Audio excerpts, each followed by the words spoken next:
This photograph was taken at dawn in Birmingham. The man in the picture is dead. His mouth is calm, his collar brushed, his widow asked for kindness in the eyes. In the glass behind him, another face has arrived, pale and unfamiliar, watching with a patient kind of pity. If you think that's a trick of light, wait 2 minutes. In that time you'll see a shutter open when no hand moves, a bridge call someone by name, and a city learn how to step wrong on purpose, just to survive the right moment. Before we go on, tell us where you're watching from. Comment your city and country below. Every map has its ghosts. Rain pressed low over Birmingham, turning gaslight into small, tired halos. In a narrow shop between a forge and a tailor's, Elias Mercer lifted a print from the red wash and waited for the city to admit what it had hidden. The room smelled of vinegar and paper. Bottles glimmered. The wall clock had surrendered years ago. A simply commission, he'd told himself. Margaret Holt's late husband, clean scratches,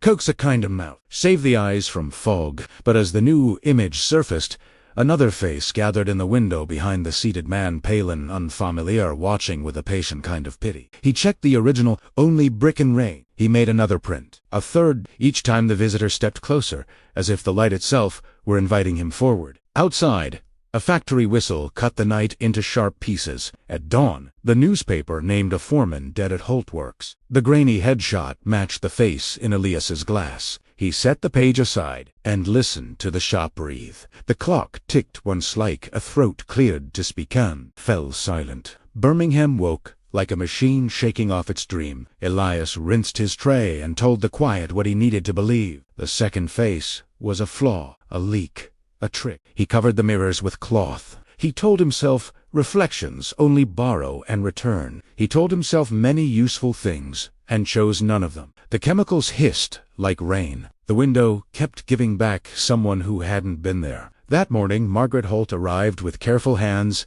and an unbelieving hope. "Make him look as though he's still listening," she said, laying Daniel's damaged photograph on velvet. Elias agreed because habit is easier than consolation. When she left, the shop cooled, as if grief had taken the room's warmth with it. By evening, he walked past the Holtworks gate. Oil bled from the bars like something learning to imitate rain. Behind stained windows, a shadow crossed and vanished. "Who's there?" he asked the iron. The echo returned softly. There. He carried the smell of the furnace home. Inspector Arthur Halley tested the door at closing, square jaw, square patient. "You take pictures for the Holts," he said. "You were near their gate the night a man burned. If you see anything unusual, you come straight to me." Elias looked at the covered mirrors, at the chair that waited for no one. "I already have," he said, to himself more than to the law. Were late. He didn't mean to, but the shutter clicked once in the dark when no hand touched it. In the tray, a street scene surfaced. Puddles, lamplight, foreground the pale figure at the center, this time with his mouth open, as though the paper had caught the breath just before a name. The clock ticked again. The red light kept none of the dignified secrets he asked it to keep. The blind cartographer. The next afternoon, he climbed Steelhouse Lane to a door with a brass plate that had forgotten its own letters. Inside, Mr. Every, a mapmaker who had gone blind long before he stopped mapping around fingertips over ridges of twine glued to paper. "I brought you a photograph," Elias said, placing a print on the table and immediately hating himself for it. Avery smiled toward the sound. "You didn't. You brought me an edge." Elias described the second face, the way it leaned nearer with each print, the clock cough, the way the window kept returning what the room did not contain. "Maps," Avery said, "are lies that keep you safe. The good ones mark doors that are not doors.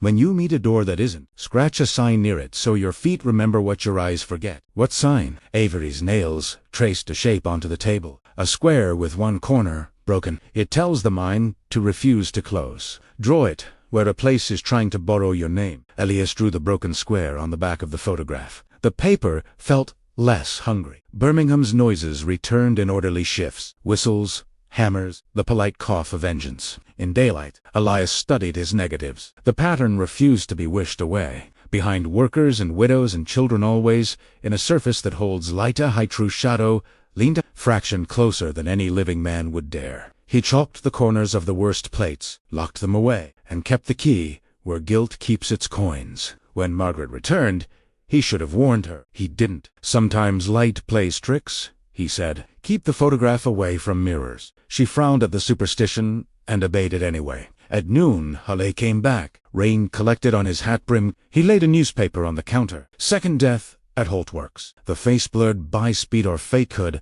have been any man who labors with his back. Coincidences, Halle said, are for men who need tidy comfort. His gaze took in the covered mirrors and the careful chair. If I learn you're arranging scenes, I'll close you down under a law that hasn't been written yet. He left as if expecting to be disagreed with at any moment, and eager for it. Clara, before the fog, before the clock, surrendered. Clara would sit on the edge of the dark-room table and talk to the light as though it had come to be forgiven. You measure it like it will, mind you, she'd tease. Light misbehaves on purpose. Then you keep the shadows in order, he'd answer. Shadows don't obey either, she'd say, amused. They just wait for a chance to return. They walked once to the Canal Street Bridge, when the river was polite. She stopped to watch water learn again how to imitate a Scot. Places talk, Clara said. This one whispers names. He took her picture when he developed it weeks later.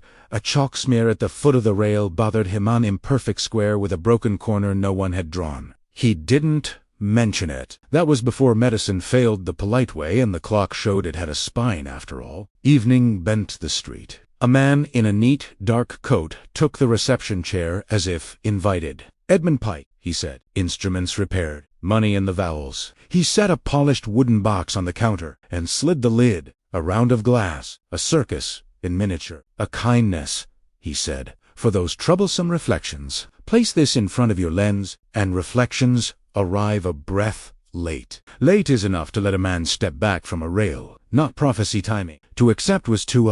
Elias said no, and then did not hand the box back. Pike tilted his head, almost fond. Keep your famine, he said, and left without taking the rein with him. Refusal wanted proof. Through Pike's disc, the door delayed him by the width of a breath. Cheap theater, useful theater. Elias set the glass by the enlarger, and pretended not to look. He thought of Clara, and the A came without cruelty, for once. He turned the camera toward the empty chair. The room darkened by lamp, by intention. The shutter opened and closed on its own courtesy. In the tray, a photograph formed, the chair not empty. The back of his own head bowed, as if listening to something in the floorboards. And in the window behind, Clara used to speak sideways when a truth grew heavy there at the angle where kindness feels braver than grief. Enough, he told the air. The wall clock coughed and advanced a fraction. Someone tapped with the politeness of a man who wants to be turned away. Pike again. Edges softer. Put it away for a few nights, he advised. The mill boys are learning the shape of your name. You came to recruit me, Elias said. Pike conceded it with a nod, and found I prefer you stubborn. Avoid the Canal Street Bridge tomorrow, he added, as if sharing weather. Elias hid the chairprint deep, where tenderness becomes bone. Morning took a long time to remember how Margaret returned with a hat box, and a sentence almost like hope. I slept. She set Daniel's hat on velvet and sat straight. If your camera insists on a conversation, we may as well give it something to recognize. Elias framed chair, hat, profile, and waited. The shutter moved like a child, taught manners. In the tray, her face surfaced first, then the hat, then the dent of a body where absence had weight. In the window drawn by light, a chalked square with one corner broken, glimmered like an annotation, refused to close. Margaret put her hand on the dent and didn't cry. You mustn't keep this one, she said. I'll keep the rule, Elias said. He promised the paper nothing and kept the knowledge where the day couldn't scold it. By late afternoon, the city changed key. Out by the canal, boys ran. A dog barked at superstition. Elias folded his coat and looked at the door as if rehearsing a departure he didn't want to perform. He lasted 9 minutes. Canal Street Bridge trembled with other people's decisions. The water held the sky like a dirty secret. On the rail post, chalk had left that imperfect square again, invitation, disguised as geometry. A coat lay folded at the far end, too neatly to have been dropped. Elias did not lift the camera. He placed both hands on the rail and spoke softly to nothing. If you're going to show me without debt. The air changed temperature, the way a room changes when a door opens on another climate. Somewhere the shutter sounded that does not belong to instruments. He looked down because Pike had told him not to look left first. In the water, a shape moved before the ripples did, like a reflection that had begun work slightly early. Looked up. Inspector Halle stood at the far end, hat in hand, breath showing. Halle walked forward. The click happened again, nowhere and everywhere. A boy shouted on the towpath. The folded coat slid an inch, though no hand touched it. "Not today," Elias said to Chalk and Water, and took Halle by the sleeve. A small rudeness. Hale's eyes widened with indignation, narrowed with comprehension. Together they left the bridge, like men leaving a room where nothing happened because they refused to let it. "If I live because you frightened me at the right time," Halle said hoarsely, "I'll owe you coffee. I'll take air," Elias answered. Night made itself comfortable under Elias's door. He lit the lamp and thought he saw the reception chair shift a fraction. Remembering posture, he washed his hands, set a single sheet on the line, and spoke into red light with the decorum owed a church. "I won't ask for Clara. If she must come, let it be on her measure. But do not take the living because you are hungry for company." The tray remained water. The air gave nothing back but his breath. The bell sounded one last time. Margaret stood in the doorway, hair unpinned as if she had run. In her hands, the hat box open. Inside lay the hat and the print they had made. The dent of presence in the chair, the chalk defect glimmering in the window like a signature. "I hung it," she said. "Then the house felt wrong, not haunted, interested. I took the picture down, and the wrongness went with it. I think we must ration the door we've built." "We will," Elias said. The word we surprised him, and then fit. Morning learned restraint. It fell with the manners of a guest who knows how long to stay. Elias woke on the reception chair with a blanket he didn't remember pulling. The red lamp had gone to ember. Water wore a skin so thin a breath would write on it. He listened to the shop's small noises and turned the clock to face the wall. The hands had nothing useful to contribute. By noon, the demonstration at the mill uncoiled into talk instead of disaster, the way storms sometimes become conversations, if someone in the room is persuasive, and no one is drunk, enough to ruin the cadence. Margaret arrived with her face wind-warmed. "He went to work and returned home the same day," she said, astonished by the fairness of it. She left a tin of biscuits, the currency of a truce with fate. "If you have any minutes left over, save one for tea." Edmund Pike returned in a coat. The rain could not lecture. He carried an instrument case, and a politeness sharpened to edge. "You've made a parish out of this shop," he said, glancing at the covered mirrors, the careful chair, the red that was not quite light. "Congratulations. I've come to conduct the service." "You've come to take something," Elias said. "Only what belongs to commerce," Pike said, opening his case with reverence. Inside, a brass-browed camera and a stack of glass discs winked with thin rainbows. "Prism Carnival. With the right hand, it can persuade a crowd that inevitability is a choice. Imagine a demonstration this city's favorite sportwear. We prove that what your lens foretells, we can prevent. For a price, the prudent will pay. Insurance, dressed as divination." "You mean you?" Elias said. "And men who admire the shape of money? Don't insult me with the obvious." Pike smiled. "Let us test. If I nudge a reflection, make it arrive late by the width of a breath perhaps, this plague of early images dies of boredom." "You won't touch my tray," Elias said. "My dear Mercer," Pike sighed.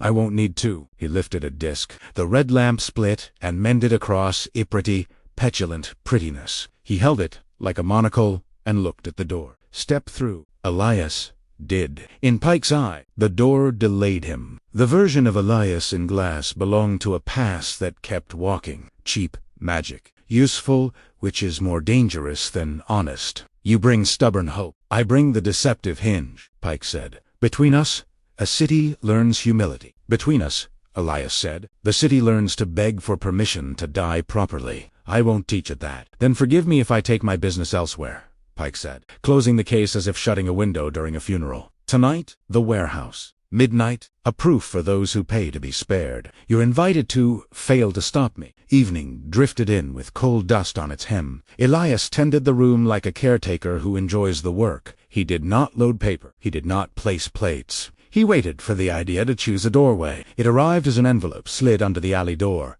Sanded whisper of paper against wood. "Inspector Hale's neat hand. Your pictures are useful when they make me early. They're a curse when they make me a witness to my own ending. I will not be at the dock. If Pike gathers a congregation there, I'll be the man at home. Burn whatever tries to fix me to a place. If you must choose a life to keep from the water tonight, do not choose mine." Elias held the note to the lamp and watched the fibers glow with the kind of honesty paper possesses when it knows it will be burned or kept. He turned the clock back to face the room. It sulked, as clocks do when robbed of their high office. "Listen to me," he told the lens. "I speak for the living. If there is a debt, take it from me." Silence does not nod. It merely permits the next breath. At 11:30, Elias left by the alley. He did not carry the camera. He carried a length of cotton cord and a carpenter's pencil stolen from a drawer where the past kept useful things. Warehouse Street had learned how to echo properly. Lamps pooled light. The rest belonged to the dark. On the loading dock,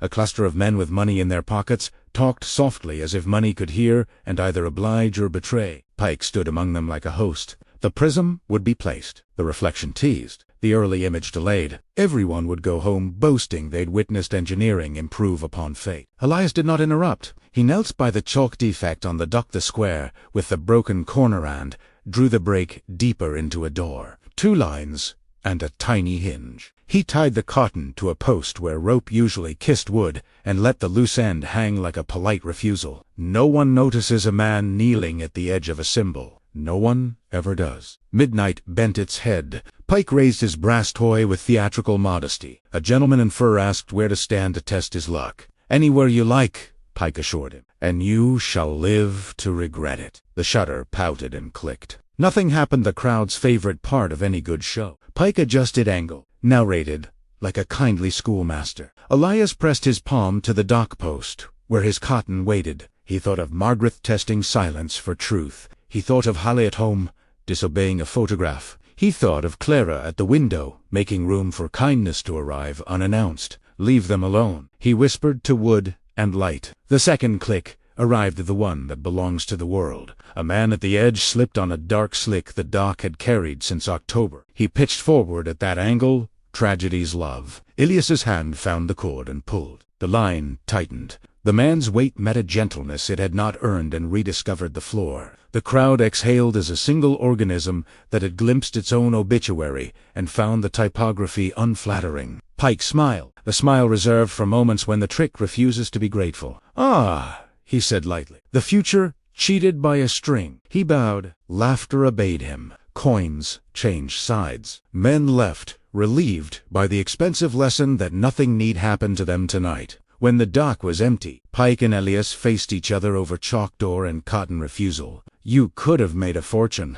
Pike said without heat. "I could have made a lot of funerals arrive on time," Elias answered. "You've taken the city's appetite," Pike said, "and taught it to skip a meal. Admirable. Hunger learns how to wait." "Then I'll teach it to eat elsewhere," Elias said. "You'll exhaust yourself," Pike warned. "Then that will be my ending," Elias said, and found that naming it turned it into furniture he could live among. Pike tipped his hat and went to find a different congregation. They scattered, learned new manners. Scattered. The city copied Elias's disobedience without quite knowing it. Chalk squares with a broken corner appeared on posts and stoops, a private sign to arrive wrong, to stipicede to refuse symmetry. At the mills, men touched the mark before climbing the catwalk. At the canal, women drew it on the rail before crossing with baskets. Accidents did not vanish, but some forgot to happen. Margaret's house learned gentleness. She kept Daniel's hat in the hall, and no longer tested the air for the wrongness that had once crept in with the print. She visited Elias with photographs of other widows' hands, rings, clocks, turned to the wall asking how to keep what should be kept without waking the water. He taught her the small rituals of mercy, daylight, distance, silence that does not invite. She taught him Halle practiced arriving wrong. He would pause at thresholds, take one step back on stairs, cut across the square in a diagonal he had never liked. "The men are laughing," it told Elias, "but they're laughing carefully." He brought a single flower once a week and left it at the shop door with the awkward privacy of a man who knows steel but not ceremony. Pike did not go hungry. He found stages willing to pay for the carnival of delay, a railway office where timetables feared their own logic, a theater that wanted its trapdoor to fail safely every time, a banker who asked if a prism could nudge a market. He always mentioned Elias, always as the saint who refused donations. He said it kindly, and made it sound like accusation. Number 3, furnace howled and spat. A crane threw its chain. A scaffold gave a tired sigh.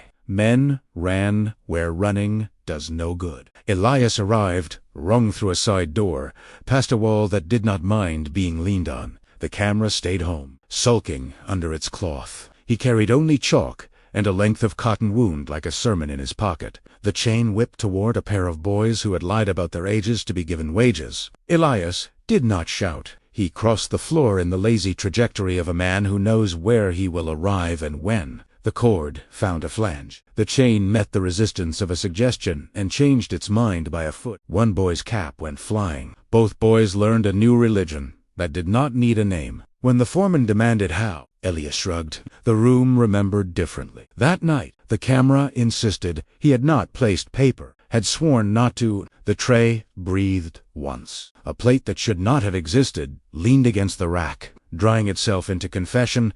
Two boys wide-eyed. A chain scolded into a different line. A white smear of chalk on a pillar like a signature that refused to spell its name. Elias turned the print to the wall and left it there until the red light forgot to care. Sunday lessons on a morning that belonged to cinders and hymns. Margaret came with a small class. 4 women in dark coats carrying photographs in brown envelopes. They arranged themselves as if about to be measured for forgiveness. "I've told them about distance," Margaret said, "about not asking the water to speak." Elias made room. He showed them how to stand a picture by an open window with the glass turned outward, how to let ordinary mourning argue with what grief wants from the light. One of the women, Elsie, set her husband's wristwatch on the sill beside the photograph. It caught a sunstrin and threw it back. "He was a tinsmith," she said. "I can't bear it when the room shines." "Then teach it to shine for you," Elias said. When they left, the shop held the dignity of a place that has been trusted with small,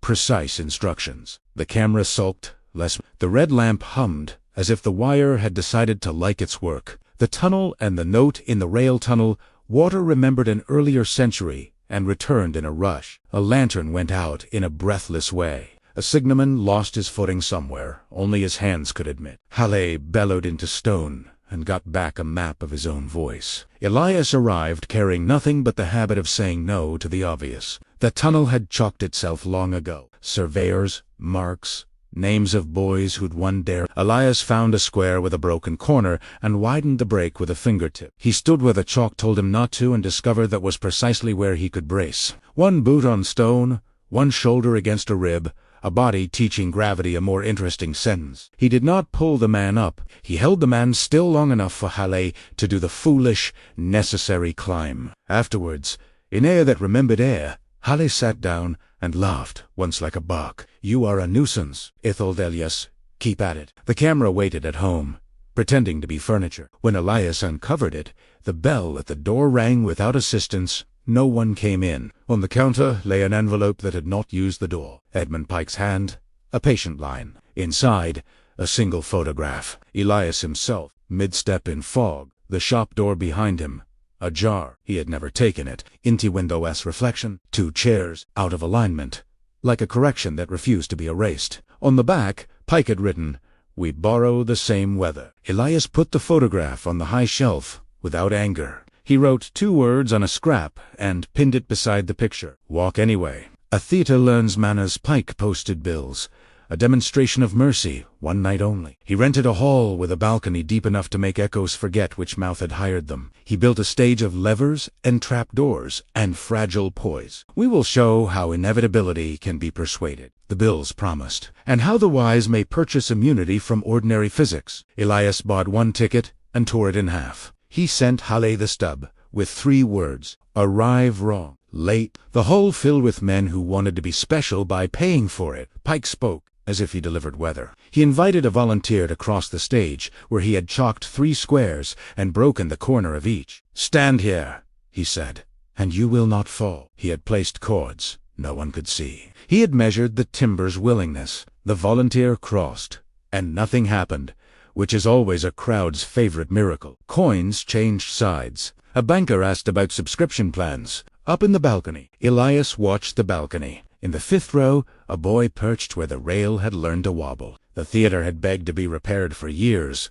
and been told to wait. Elias too late to be on time, just in time to be useful. He reached the boy and put a palm on the rail where it wanted to argue with gravity. "Arrive wrong," he said, and guided the child. 2 seats left. The rail forgot to fail. On stage Pike accepted applause that did not belong only to him. After, in the alley, Pike waited with his hat in his hands, like a man approaching a grave he intends to leave undisturbed. "We could have been partners." He sighed softly. "We are," Elias said. "We keep the same company. The living, you'll burn out." Pike murmured. "So will you," Elias said. "But I intend to be warm doing it." The viaduct's opinion, one last appetite. The viaduct, tired of its own magnificence, considered letting a section go under the weight of a train that had been too punctual all its life. Chalk marks had no business up there, yet Elias found one on the stone where pigeons practiced out. The square's broken corner faced the wrong way toward open air. He breathed the taste of pennies and coal, and looked for simplicity. Halle, who had never liked heights, looked anywhere but down. "Tell me," he said, "that this is the part where you ask me to arrive wrong." "Arrive heavy," Elias said. "Stand where you hate standing." They did. Their weight added nothing measurable to the viaduct's arithmetic, and everything necessary to its patience. The train passed grouchy and intact. Later on the ground, where the air forgave them, Halle handed Elias a folded note. "I wrote this for my desk," he said, "so I don't forget what to do when my picture tries to name me." The note read, in Hale's tidy, stubborn line, "If framed, move." Elias kept a copy on his shelf beside Pike's photograph and Margaret's first-class list. He covered the camera for a week and let silence run the shop like a sensible manager. The water in the tray did not argue. Rumor, ledger, apology, offense, multiplies easily when fed. A rumor developed the way fog develops, over a canal slow, stubborn, claiming everything convenient. That Elias chose, who lived, that he kept a private gallery of last moments, that he had photographed Clara's own death and hid the print behind the clock. He did not spend time denying any of it. He moved the clock to the floor and sat it face down like a child toad to think about what it had done. Pike's carnival prospered, and then went hollow. The way prosperous things sometimes do. He had taken to traveling with an assistant who kept careful accounts of other people's fear. One night, the assistant left the ledger on a table at the Copper Finch and did not come back for it. Halle found it and frowned at the tidy arithmetic of sorrow. "He sells us our own superstition," Halle told Elias. "We've all bought worse." That same week, Pike came to the shop at an hour most men give to sleep. He stood with his hat on and did not sit. "I thought," he said, "that I could steer it, make it earn its keep." He placed a prism on the counter and rolled it with a forefinger, so the lamp fractured and mended in small satisfaction. "It won't be steered," he said, not looking at Elias. "It listens to politeness and to refusal. It hates purchase." "Then we agree," Elias said. "I hate agreeing with saints." Pike muttered and pocketed the prism with an embarrassed tenderness. At the door,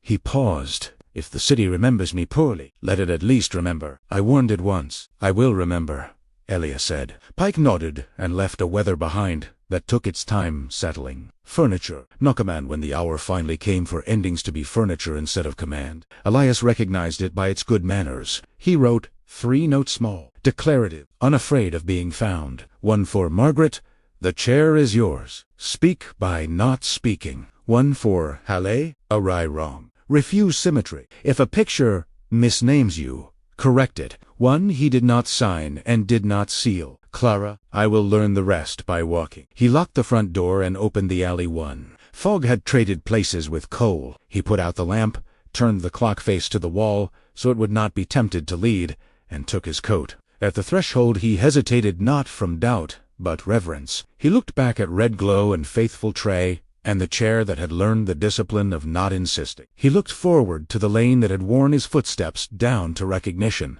"Remember the living by letting us leave the frame," he told the lens, and knew the lens would argue only with its nature. Elias Mercer stepped into fog the way a sentence finds its period. Not a disappearance, a completion. Birmingham woke, as it always did to the hymn of hammers and the breath of engines. People spoke of Elias the way one speaks of a fog that visited and left the smell of rain. Present, yet unprovable. The studio remained. Dust gentled the corners. Sunlight traced polite paths across the counter. From the window, passers-by could see the reception chair, perfectly empty, its fabric smoothed by hands that had not touched it in weeks. Some swore that when evening came and the lamps began their slow blink, the glass showed 2 chairs instead of one, the second, slightly out of alignment, like a reflection choosing its own opinion. Halle never admitted to seeing anything unusual, but once a week he left a single flower in the doorway, always one, never a bouquet. Margaret, now teaching young widows how to photograph keepsakes, claimed she still heard the faint hum of water whenever she spoke too kindly to silence. The banker who had paid for Pike's demonstrations stopped at the shop one day, and, finding it closed, left a coin on the sill with the embarrassed look of a man paying a tithe to a church he does not attend. The coin was gone by dusk. A boy in a cap swore a cat took it. The camera, covered beneath cloth, waited. Perhaps it dreamed in negatives. Perhaps it rested. On the high shelf, the last photograph of Elias remained unchanged, the low, fading into mist, his figure mid-step, walking away from focus into the kind of light no one can print. The clock on the wall still faced backward. It ticked now and then, politely, only to remind the air that some promises take the shape of stillness. And when the city breathed at night, it did so more evenly, as if, in learning to see death, it had learned also to let the living continue. If you enjoyed this story, subscribe for more dark and mysterious tales, and turn on notifications. Next week we return to Birmingham's Someone will try to break the rule that kept the living in the frame. Don't miss it.